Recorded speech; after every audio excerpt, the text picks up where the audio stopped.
Hello and welcome to episode 26 of the Statesmanship Project. In this episode, I'm going to touch base on something that I mentioned in episode 9, which was titled Debunking Nutrition Science.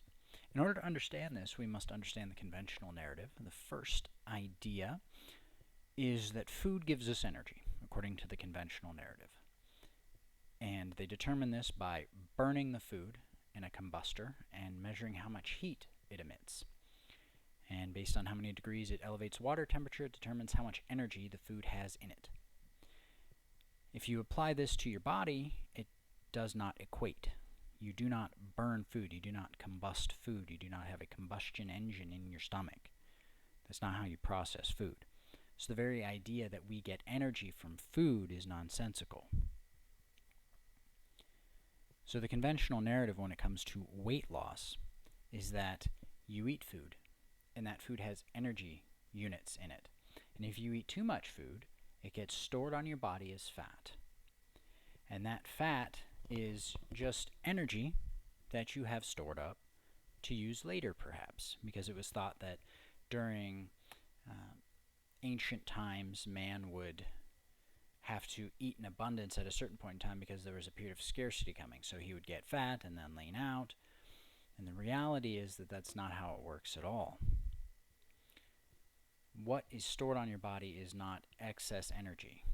It's essentially mucus. It is a buildup of material that cannot be adequately or completely processed out of your body. And so when you eat too much of this and your body can't process it out, it stores it. And so when we see people getting fat, they're not storing food for winter. That's not how it works. That extra weight on their body is just gunk, essentially, that the body can't process out. And you've consumed too much of it, and you've put too much of it into your body for your body to be able to process it out. And so this causes you to accumulate weight over time. This is how you get fat. By eating food that your body can't digest, that it can't use to process itself, that it can't use to process out, and it can't use, there's no positive nutrients in it, and there's no excretative value for cleansing to it. And because there's too much of it for your body to process, it just shoves it into tissues. And it what's the word I'm looking for? It constipates the system. So constipation essentially is the source of all human illness. It's your inability to purge waste from the body. So you have it, most commonly people get constipated when they're unable to have a bowel movement. But this is the same with all of your tissues. All of your tissues in your body want to excrete waste. And when you aren't eating food that facilitates that excretion, and when you are eating food that clogs up the tissues, you end up with an inability to cleanse yourself, and you end up accumulating weight because you're accumulating garbage in your system, in all of your systems. And the fitness industry, the nutrition science industry, calls this fat. Now that fat cannot be converted into energy because we don't get energy from food. We don't get energy from our tissues. There is a nutritive value to the food that we eat, and so we want to eat foods that are very nutrient dense. But we also want to eat foods that are very easy for our body to digest. And the more quickly it passes through our system, the more purgative the effect it has on the body. So we eat plants and leafy greens and things of this nature that cleanse the system. They have a very high nutritive value, and they also pull waste from the body. They help facilitate the body's purging process. And so if we go back to the original idea of mainstream nutrition science, it's that when you don't eat as much, your body goes and burns the fat that you have stored for energy. And this makes no sense. This is based off of an idea of evolution. And we did not evolve. Evolution makes no sense, and perhaps I'll delve into that at another time. However, we did not evolve. our bodies were designed a specific way, and they were designed to eat a primarily raw fruit diet because we were designed to subsist within the Garden of Eden. Say what you will about it, but this is the reality. And there was an abundance of fruit and nuts and raw plants for us to eat everywhere. And if you look at our digestive tract and you compare it with most herbivores, it is very, very similar. And so it makes sense for our body to function optimally on this. Now, we live in an environment where ready access to that much fruit is not always available. So we have to substitute other things into our diet.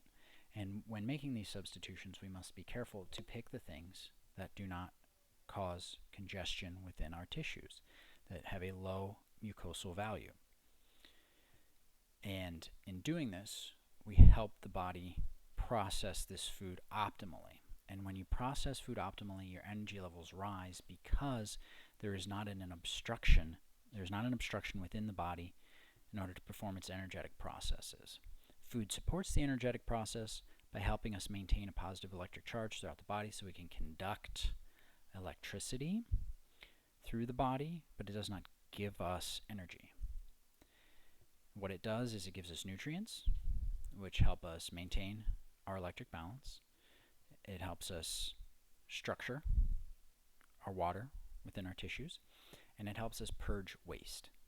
Now, for someone who's extremely overweight, fasting has an incredibly high value because what it does is it allows the body to start cleaning itself. So when you fast, your body goes in and it starts to clean different tissues. Your digestive tract can shut down for a period of time. And what that allows your tissues to do is start cleansing themselves because they're not spending energy on processing through the food and dealing with what you're ingesting. It goes through and it cleanses itself. Now it's going to work on different parts based on its own determination of where emergency lies.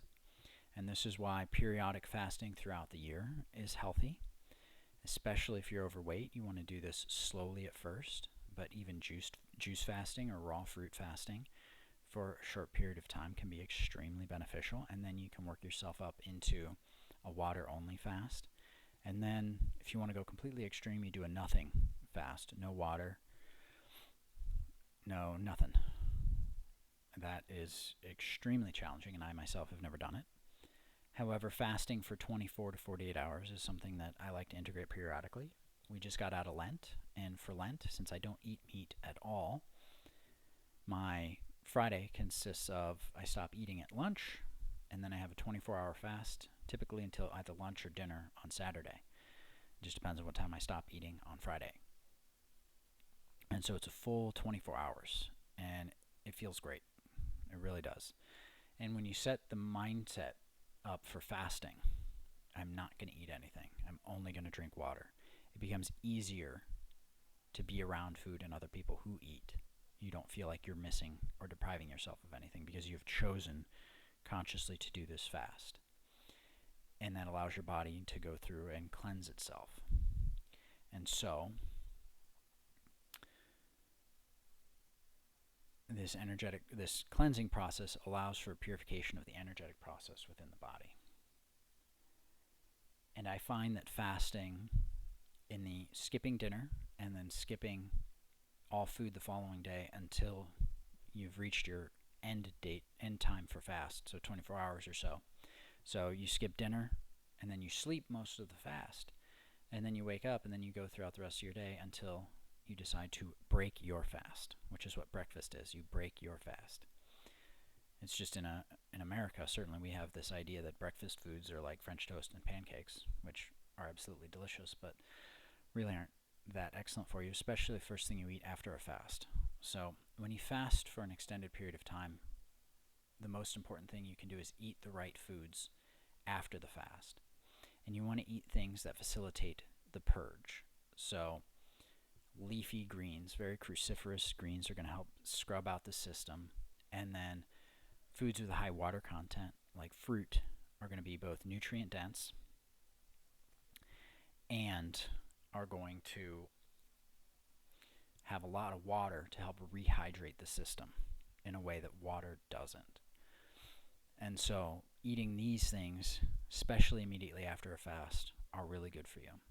And then you want to incorporate into your diet fermented foods, because this helps facilitate that purgative process and the passing of movements through your bowels, passing of waste, the excretion of waste.